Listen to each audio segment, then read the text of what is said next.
Hello दोस्तों, आज का टॉपिक है हम लोग का गोपीनाथ शिवराम गुरवे। जीएस गुरवे के नाम से ये बहुत प्रसिद्ध हैं। भारत के एक महत्वपूर्ण समाजशास्त्री के रूप में इनको देखा जाता है। देखिए, सबसे नज़दीक है आपका एग्ज़ाम, जितना से ज़्यादा रिवीजन कर सकें। और थिंकर्स को यदि आप लोग और बेहतर पढ़ना चाहते हैं तो बिल्कुल करिए, और शॉर्ट में रिवीजन करना चाहते हैं सभी को, तो आप इसके पहले के सभी वीडियोस देख सकते हैं। सब में हमने वेस्टर्न थिंकर्स पूरे कर दिए हैं और अब इंडियन थिंकर्स चल रहे हैं। और उसमें खासकर हमने उनकी एक सामान्य जीवन परिचय, उनकी मुख्य अवधारणाएं और साथ में कुछ महत्वपूर्ण किताबों के बारे में बताया है, जो हमें लगता है कि आपके एग्ज़ाम, ये सेट के एग्ज़ाम के लिए बेहद महत्वपूर्ण है और सफिशिएंट है। हाँ, उससे बेहतर पढ़ेंगे तो कोई बुराई नहीं है, लेकिन इतना करेंगे तो आप बिल्कुल बेहतर कर सकते हैं। ठीक है, चलिए स्टार्ट करते हैं हम लोग। गोपीनाथ शिवराम गुरवे, जीएस गुरवे। पहले इनका जीवन परिचय समझते हैं। गोपीनाथ शिवराम गुरवे भारतीय समाजशास्त्र के एक प्रतिष्ठित विद्वान और संस्थापक माने जाते हैं। उनका जन्म महाराष्ट्र के एक ब्राह्मण परिवार में हुआ था।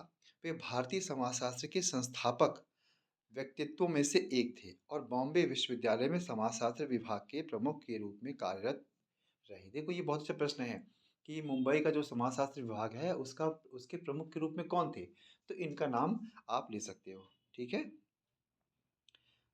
चलिए नेक्स्ट करते हैं हम लोग। धुर्वे ने समाजशास्त्र को भारतीय संदर्भ में लागू किया। भारतीय संदर्भ में ये भी एग्जाम पूछता है, ठीक है ना। किसने भारतीय संदर्भ के रूप में लागू किया? जीएस घुर्वे ने। और जाति, जनजाति, धर्म और संस्कृति के क्षेत्र में महत्वपूर्ण शोध किए। उनके कार्यों ने भारतीय समाजशास्त्र को पश्चिमी प्रभाव से अलग पहचान दिलाई। वे प्रसिद्ध समाजशास्त्री WH.R. रिवर्स और रेडक्लिफ ब्राउन से प्रभावित थे। मतलब सभी के कार्यों में, सभी के विचारों में किसी न किसी की छाप होती है। ठीक है, किसी को आप आदर्श मानते हैं, कभी किसी से प्रभावित रहते हैं, तो ये इनसे प्रभावित थे। ठीक है, ये सामान्य सा परिचय हो गया। अब हम मुख्य अवधारणाओं में आते हैं। पहली है जाति व्यवस्था। घुर्वे ने भारतीय समाज में जाति व्यवस्था का गहन अध्ययन किया। उन्होंने जाति को एक सामाजिक और सांस्कृतिक संस्था के रूप में देखा। उनके अनुसार जाति व्यवस्था की उत्पत्ति धार्मिक ग्रंथों और सामाजिक परंपराओं से हुई है। उन्होंने जाति व्यवस्था को संस्कृति और परंपरा का जीवंत तत्व माना है। क्या माना है? जीवन तत्व। किसको माना है? जाति व्यवस्था को। ये भी एक महत्वपूर्ण फैक्ट है, इसको भी आप लोग याद कर लीजिएगा।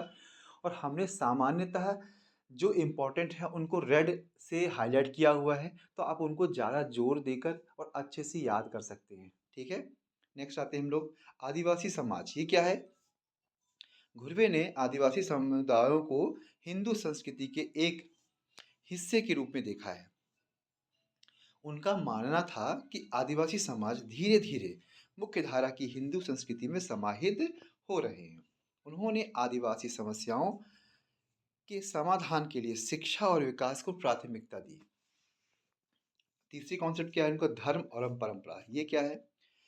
गुरवे ने भारतीय समाज में धर्म और परंपराओं की भूमिका पर जोर दिया। उनके अनुसार धर्म सामाजिक स्थायित्व और नैतिकता को बनाए रखने में सहायक होता है। नेक्स्ट है भारतीय संस्कृति और सभ्यता। ये भी एक अच्छी अवधारणा के रूप में आप उसको देख सकते हो। उन्होंने भारतीय संस्कृति को एक बहुस्तरीय संरचना के रूप में देखा, जिसमें विभिन्न परंपराओं और धर्मों का योगदान है। घुर्वे ने समाजशास्त्र में सांस्कृतिक दृष्टिकोण को महत्व दिया। नेक्स्ट है आपका शहर और औद्योगिकरण। घुर्वे ने शहरीकरण और औद्योगिकरण के प्रभावों का अध्ययन किया। उन्होंने पारंपरिक समाज पर इन प्रक्रियाओं के सामाजिक और सांस्कृतिक प्रभावों का विश्लेषण किया। ये भी बहुत महत्वपूर्ण है। उन्होंने औद्योगिकरण जो था उन पर कैसे प्रभाव पड़ता है, क्या क्या इम्पैक्ट होते हैं, ये सब के बारे में उन्होंने चर्चा की। फिर नेक्स्ट है साहित्य और समाज। ये क्या है? कुर्वे ने साहित्य को समाज के सांस्कृतिक जीवन का प्रतिबिंब माना है। किसने माना है साहित्य को समाज के सांस्कृतिक जीवन का प्रतिबिंब? घुर्वे साहब ने।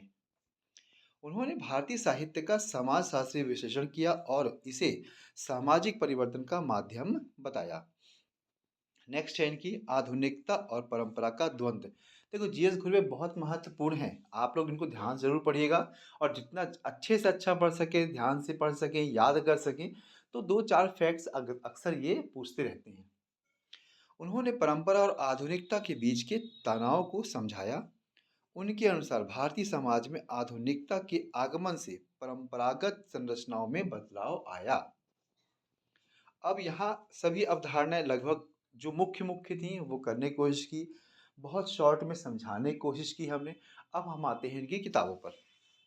पहला है caste and race in India, मतलब क्या है, जाति और नस्ल के बारे में इन्होंने बताया। क्या बताया है इसमें, उन्होंने जाति और नस्ल के संबंध को समझाने का प्रयास किया है। उन्होंने जाति व्यवस्था के विकास, संरचना और सामाजिक प्रभावों का गहन विश्लेषण किया है। द शेड्यूल ट्राइब ये क्या है, इस पुस्तक में उन्होंने आदिवासी समुदायों की सामाजिक स्थिति, संस्कृति और समस्याओं का अध्ययन किया है। ये सेकेंड बुक, ये बहुत इंपॉर्टेंट है। ठीक है, इसमें क्या कहा उन्होंने, आदिवासियों को हिंदू समाज का अभिन्न अंग माना है। मैंने कहीं ना कहीं इन्होंने आदिवासी समाज, हिंदू, जाति व्यवस्था, नस्ल, इस पर ज़्यादा बात की है। तो जब भी ऐसा कोई टॉपिक आए तो एक आप अंदाज से भी आंसर लगा सकते हैं। ठीक है, नेक्स्ट है इंडियन साधु, ये क्या है, इस पुस्तक में उन्होंने भारतीय साधुओं और सन्यासियों के जीवन और समाज में उनके योगदान का अध्ययन किया है। नेक्स्ट है इनकी किताब social tension of in India, ये क्या है, इस पुस्तक में उन्होंने भारतीय समाज में व्याप्त सामाजिक तनाव और उनके समाधान के लिए सुझाव दिए हैं। उन्होंने जाति, वर्ग और क्षेत्रीयता से संबंधित समस्याओं का विश्लेषण किया है। नेक्स्ट है, देखिए हम स्पीड क्यों बढ़ा रहे हैं, जिससे आप कम समय में उसको बेहतर तरीके से पढ़ सके और रिवाइज कर सके। नेक्स्ट है रिलीजन एंड सोसाइटी, ये क्या है, इसमें उन्होंने धर्म और समाज के बीच के संबंधों का अध्ययन किया।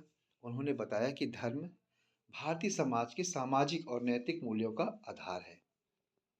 नेक्स्ट है इनका family and kinship in Indo European culture, इस पुस्तक में उन्होंने परिवार और रिश्तेदारी के भारतीय और यूरोपीय दृष्टिकोण का तुलनात्मक अध्ययन किया। मतलब तुलना कैसे करते हैं, जब हम दो या दो से अधिक फैक्ट लेते हैं, लोग लेते हैं, संस्कृति लेते हैं, तो इन्होंने क्या किया